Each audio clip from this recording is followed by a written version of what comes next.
حضرت محمد مصطفیٰ صلی اللہ علیہ وآلہ وسلم نے فرمایا کہ اگر میں اپنے ماں باپ کو اس دنیا میں پاتا تو میں نماز عشاء کی فرض نماز پڑھ رہا ہوتا تو کسی ایک کی آواز سن لیتا تو میں نماز چھوڑ کر انہیں لبیک کہتا۔ ایک مرتبہ حضرت علی رضی اللہ تعالیٰ عنہ اپنے حجرہ مبارک میں تشریف فرما تھے۔ ایک بوڑھی عورت نے آ کر عرض کی، اے امیر المومنین، میری 2 ہی اولادیں ہیں، ایک بیٹا ایک بیٹی، وہ دونوں ہی نافرمان ہیں اور وہ اکثر اوقات بیمار رہتے ہیں، اور میری بیٹی کا رشتہ لینے کے لیے کوئی تیار نہیں اور نہ ہی میرے بیٹے کو کوئی رشتہ دینے کے لیے تیار ہے۔ میں ایسے کون سے عمل کروں جس سے اللہ تبارک و تعالیٰ ان کی زندگی میں نفع اور مال و رزق میں برکت آ جائے اور میری نافرمانی بھی نہ کریں اور میری اولاد کا رشتہ بھی ہو جائے اور وہ صحت مند بھی ہو جائے اور میری نافرمانی بھی چھوڑ دیں، کیونکہ میرا بیٹا اور بیٹی دونوں نافرمان ہیں، میری نافرمانی کرتے ہیں، میں جو کہتی ہوں میرا کہا نہیں مانتی، میرا بیٹا شراب اور دیگر گناہ بھی کرتا ہے اور میری بیٹی بھی میرا کہا نہیں مانتی، وہ دونوں دین اسلام سے مطابقت نہیں رکھتے۔ اے امیر المومنین حضرت علی رضی اللہ تعالیٰ عنہ، مجھے کوئی ایسا عمل بتائیں جس سے میرا بیٹا اور بیٹی دونوں راہ راست پر آ جائیں اور دین اسلام سے محبت کرنے لگیں اور میری نافرمانی بھی نہ کریں اور ان کے رشتے بھی ہو جائیں اور دونوں تندرست بھی رہنے لگیں۔ تو حضرت علی رضی اللہ تعالیٰ عنہ نے فرمایا، ماں باپ کے ایسے 5 عمل ہیں جس کی سزا اولاد کو بھی ملتی ہے۔ وہ 5 عمل ایسے ہیں جس سے اولاد کا تعلق جڑ جاتا ہے۔ حضرت علی رضی اللہ تعالیٰ عنہ نے فرمایا، اگر ماں باپ یہ 5 عمل کرتے ہوں، ان عملوں کی سزا اولاد کو بھی بھگتنا پڑتی ہے۔ وہ بوڑھی عورت کہنے لگی، اے امیر المومنین، وہ کون سے ایسے 5 عمل ہیں جن کی وجہ سے ہماری اولادیں بیماری میں مبتلا، پریشانیاں، نافرمانیاں اور ان کی زندگی میں بہت سی مصیبتیں آ جاتی ہیں؟ تو امیر المومنین حضرت علی رضی اللہ تعالیٰ عنہ نے فرمایا، اے بوڑھی عورت، ماں باپ کا پہلا عمل یہ ہے جو ان کی اولاد کو گھاٹا دیتا ہے۔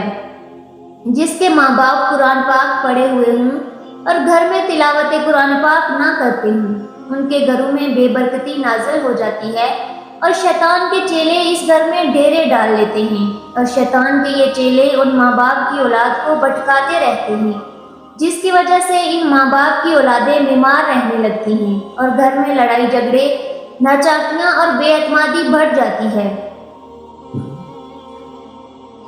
جس کی وجہ سے ان کی اولادیں نافرمان ہونا شروع ہو جاتی ہیں، بلکہ دین اسلام سے بھٹکنا بھی شروع ہو جاتی ہیں، کیونکہ قرآن پاک اللہ تعالیٰ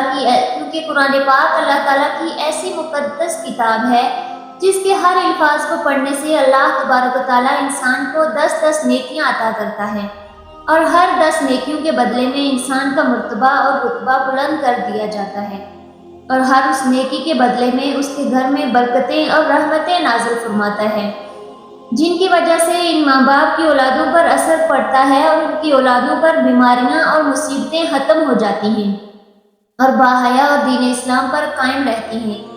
اللہ تبارک و تعالیٰ ان کی اولادوں کی قسمت اپنے ایک فرشتے کے ذمہ لگا دیتا ہے، وہ فرشتہ ان شیطان کے چیلوں کو بھگا دیتا ہے اور ان کے گھر میں برکتیں اور رحمتیں اللہ تبارک و تعالیٰ کے فضل و کرم سے برستی رہتی ہیں۔ جہاں اللہ تبارک و تعالیٰ کی برکتیں اور رحمتیں برسنا شروع ہو جائیں، اس گھر میں نہ ہی تو شیاطین آ سکتے ہیں اور نہ بے برکتی، نہ ہی ان کی اولادوں پر کوئی سایہ یا تنگ دستیاں یا کوئی اور پریشانی انہیں چھو بھی نہیں سکتی۔ ہم نے تقریباً یہ دیکھا ہے کہ اکثر اوقات ہمارے رشتہ دار یہ اپنے گھروں میں جا کر دیکھیں، ہمارے قرآن پاک جو اللہ تعالیٰ کی مقدس کتاب ہے، جو ہمارے آخری نبی حضرت محمد صلی اللہ علیہ وآلہ وسلم پر نازل ہوئی، ہمارے گھروں میں بیٹھے بیٹھے ان پر ڈسٹ جم گئی ہے۔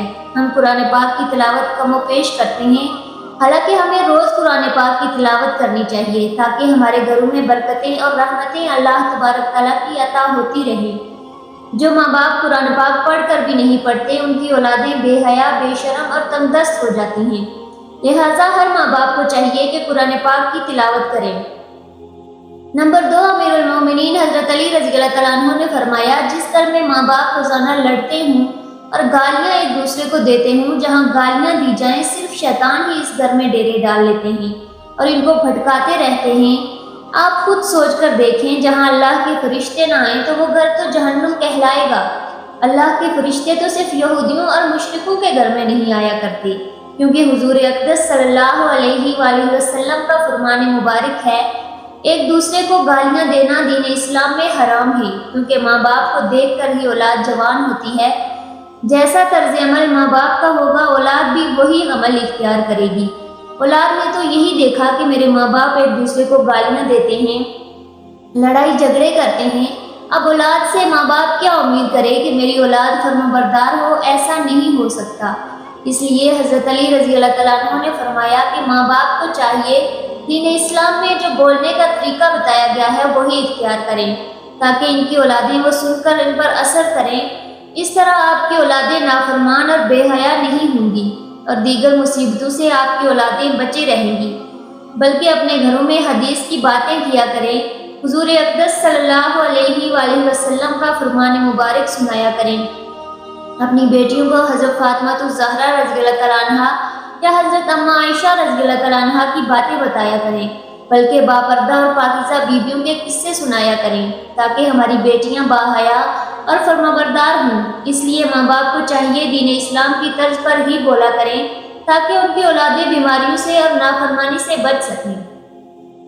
نمبر 3، مولا علی رضی اللہ تعالیٰ عنہ فرماتے ہیں، ماں باپ کی بے پردگی کی وجہ سے ان کی اولادوں پر خطاؤں یا بیماریوں کا حملہ ہوتا ہے۔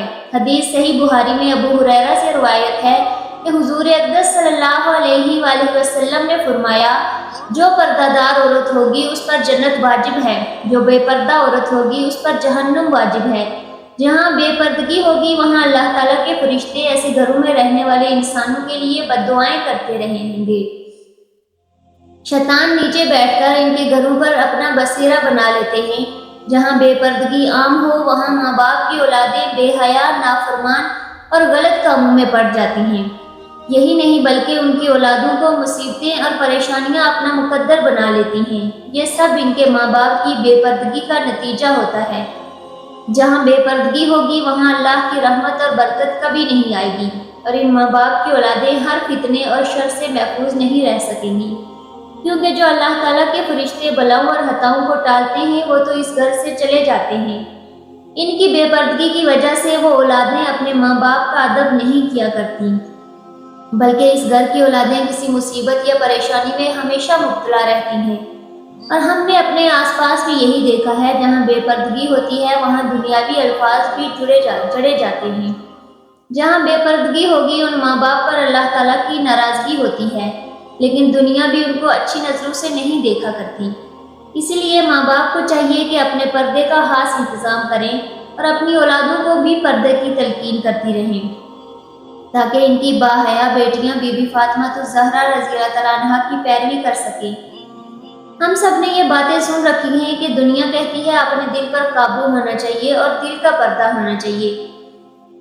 میری بہنیں ذرا غور فرمائیں، آپ کا دل بی بی فاطمہ الزہرا رضی اللہ تعالیٰ عنہا سے تو کبھی مضبوط نہیں ہو سکتا اور نہ ہی ہوگا۔ اس حدیث پاک کو میری بہنیں ذرا غور سے سنیں۔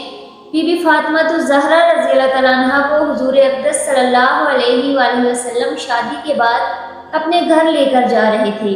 آگے راستے میں ایک نابینا صحابی بیٹھا ہوا تھا۔ پاک بی بی نے اپنا چہرہ مبارک پر پردہ ڈال دیا۔ حضور اقدس صلی اللہ علیہ وآلہ وسلم نے فرمایا، بیٹی فاطمہ، صحابی تو اندھا ہے، وہ آپ کو نہیں دیکھ سکتا۔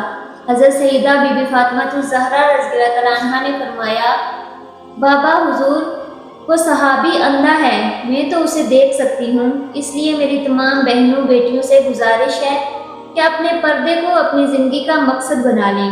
آپ کو نہیں معلوم کہ یہ مشرکوں اور یہودیوں کی چال ہے، ہماری پاک دامن بیٹیوں اور بہنوں کو وہ ورگلا رہے ہیں تاکہ وہ پردہ نہ کریں۔ یہ ہماری ثقافت اور دین اسلام کے خلاف ہے۔ پردہ عورت کا زیور ہے اور عورت زیور کے بنا اچھی نظر نہیں آتی۔ اس لیے میری تمام بہنوں سے گزارش ہے کہ اپنے پردے کو بی بی فاطمہ الزہرا رضی اللہ تعالیٰ عنہا کی طرح اپنائیں، تاکہ اللہ اور اس کا رسول بھی خوش ہو جائیں اور آپ کی یہ دنیا اور آخرت سنور جائے۔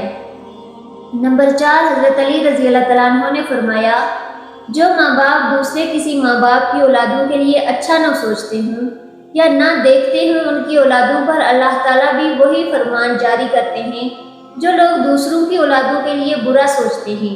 اللہ تعالیٰ ان کی اولادوں کے لیے برا کرتا ہے، کیونکہ اللہ وحدہ لا شریک ہے، اس کی بے پناہ قدرت ہے۔ اللہ تعالیٰ کسی بھی ماں کی محبت سے زیادہ اپنے بندے سے پیار کرتے ہیں۔ جب تم کسی کی اولاد کو دھوکہ یا کسی پریشانی میں ڈالو گے، اللہ تعالیٰ وہی نظریہ آپ کی اولادوں پر مسلط کر دیتے ہیں۔ جیسا کرو گے ویسا بھرو گے۔ تم اگر کسی کی اولاد کے لیے اچھا سوچو گے تو اللہ تعالیٰ آپ کی اولادوں کے لیے بھی اچھا سوچیں گے۔ جب تم کسی کی بیٹی کے بارے میں سوچتے ہو یا کسی کے بیٹے کے بارے میں سوچتے ہو تو ویسا ہی اللہ تعالیٰ تمہاری اولادوں کا بھی دوسروں کی نظر میں یہی نظریہ قائم کر دیں گے۔ حدیث پاک کا مفہوم ہے، حضور اقدس صلی اللہ علیہ وآلہ وسلم کی خدمت اقدس میں ایک صحابی نے عرض کی، یا رسول اللہ، ایک صحابی کسی عورت کو چھپ چھپ کر دیکھتا ہے، تو آپ صلی اللہ علیہ وسلم نے اس صحابی کو فرمایا تم اس کو بلا کر لاؤ۔ جب وہ صحابی آپ صلی اللہ علیہ وسلم کی خدمت اقدس میں حاضر ہوا، آپ نے اس کو فرمایا تم اپنے گھر کی نگہبانی چھوڑ گئے ہو کیا؟ اس صحابی نے عرض کیا، یا رسول اللہ صلی اللہ علیہ وآلہ وسلم، نہیں، میں تو اپنے گھر پر آپ کے فرمان کے مطابق ضرور نگہبانی کرتا ہوں۔ آپ صلی اللہ علیہ وسلم نے فرمایا جاؤ گھر جا کر دیکھو آپ کا گھر محفوظ بھی ہے یا نہیں۔ تو وہ صحابی جب گھر پہنچا تو اس کی ایک دیوار گر چکی تھی، تو وہ صحابی فوراً حضور اقدس صلی اللہ علیہ وآلہ وسلم کی خدمت اقدس میں حاضر ہوا اور فرمایا، یا رسول اللہ صلی اللہ علیہ وآلہ وسلم، یہ کیا ماجرا ہے؟ آپ صلی اللہ علیہ وآلہ وسلم نے فرمایا، کسی باپردہ عورت کو تم چھپ کر دیکھو گے، اللہ تعالیٰ تمہارے گھر کی دیواریں گرا دیں گے۔ اس لیے ہر کسی کی بیٹی کو اپنی بیٹی سمجھو اور ہر بہن کو اپنی بہن سمجھو۔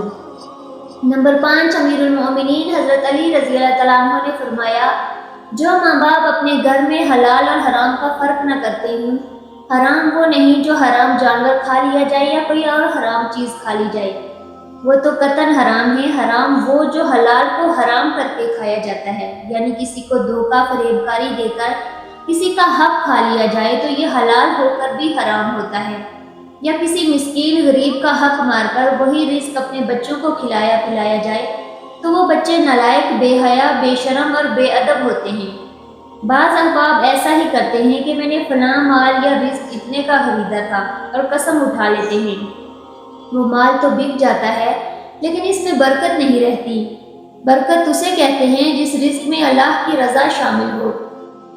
جس رزق میں برکت نہ ہو یعنی اللہ کی رضا نہ ہو، وہ رزق حرام ہو جاتا ہے۔ اس عمل سے بھی ان ماں باپ کی اولادیں نافرمان، بے حیا اور دین کے بتائے ہوئے راستے پر عمل نہیں کرتی۔ میری تمام والدین سے گزارش ہے اپنے اولادوں کو حق حلال کھلائیں، اور جو حضرت علی رضی اللہ تعالیٰ عنہ نے یہ قول مبارک فرمائے ہیں ان پر عمل کریں۔ اللہ تعالیٰ سے دست ادب ہاتھ جوڑ کر گریہ وزاری کر کے دعا کرتے ہیں میری تمام بہنیں باپردہ ہو جائیں اور بی بی فاطمہ الزہرا رضی اللہ تعالیٰ عنہ کے جیسے زندگی کی طرف گامزن ہو جائیں، اور میرے تمام بہن بھائیوں کو اللہ تعالیٰ اپنے حفظ و امان میں رکھے۔